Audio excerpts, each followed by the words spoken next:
Sadly, my special memories mainly relate to not having a Barbie in my childhood. Christmas of 1965, I think I had at least written to Santa, if not begged Santa, and oh dear, I wanted this doll that everyone else was talking about, but I didn't get her.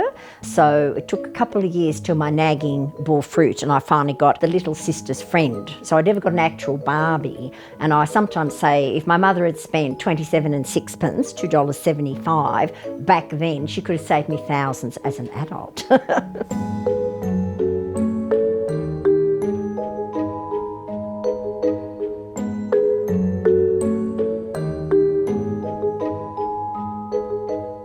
I like the collection to in many ways be representative of the history of fashions and of the eras when it could cover, because she began in 1959. My favourite era, what collectors call vintage and mod, is up to 1972.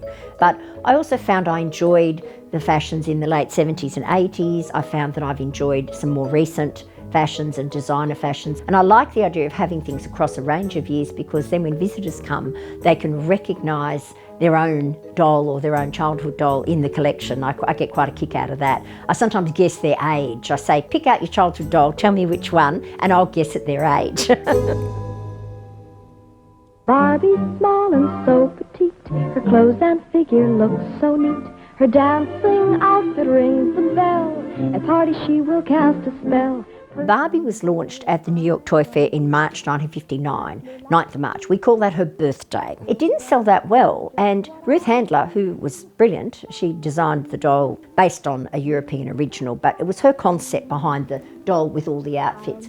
She got advertising on the Mickey Mouse show, the Mickey Mouse TV show, and no one had ever really advertised toys on television before, and it was a huge success. Barbie dressed for swim and fun is only $3. Her lovely fashions range from $1 to $5.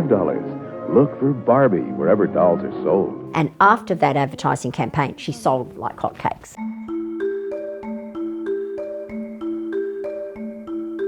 And they say, I think, that Barbies are sold every 3 seconds somewhere around the world. It's phenomenal in terms of its cultural recognition. I think from surveys they've done, it has 98% recognition as a brand. This shelf contains the oldest section of my Barbie collection, starting from 1959 in the lower right corner, and the front going through till 1966 or so, and we call that the vintage era.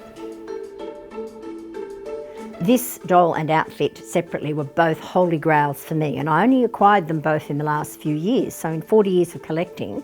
The doll herself was only issued in the Japanese market, so she's a special doll which has a very elaborate name called a Japanese pink-skinned side part American girl. Yes, that is her whole name, and it took me many years to get her.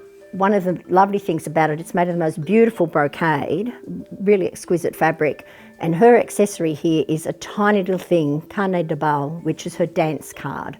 That is her original dance card, not a replica, and that's one of the things that makes this outfit really valuable.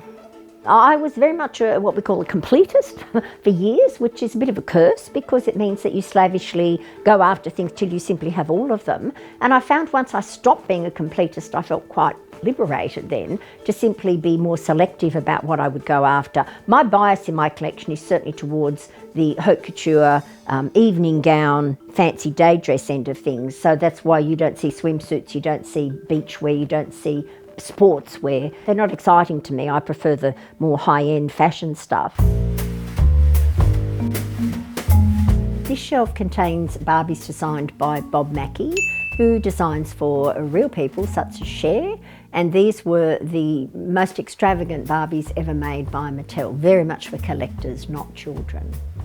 I often say for modern collectors who look at my collection of 40 years and go, oh, you're so lucky, look at all the things you've got. And I go, luck? Luck had nothing to do with this. Hard work is mostly what it was. Diligence, research, really getting stuck into it. But that first decade was very lonely. I didn't know any other collectors who cared about Barbie. The collectors I knew were the antique doll collectors, and they frankly thought Barbie, piece of plastic, was a bit beneath them. So I was collecting something that people looked down on in my my antique doll world, and I didn't know anyone else who collected Barbie. And gradually, by the end of the 80s, I had made 1 or 2 contacts. I went to doll shows, I met people, and then we founded the Barbie Club, the Australian Barbie Club, because I thought, how much nicer to have friends to talk about Barbie with. I have hundreds, literally, if not more, Barbie friends all over the world in Australia, and they make it fun, and we're in contact every day, and we post on Facebook groups and share our discoveries or our latest acquisitions or ask for help, how-to, tips and tricks sort of stuff. The friends I've made are the best thing about collecting.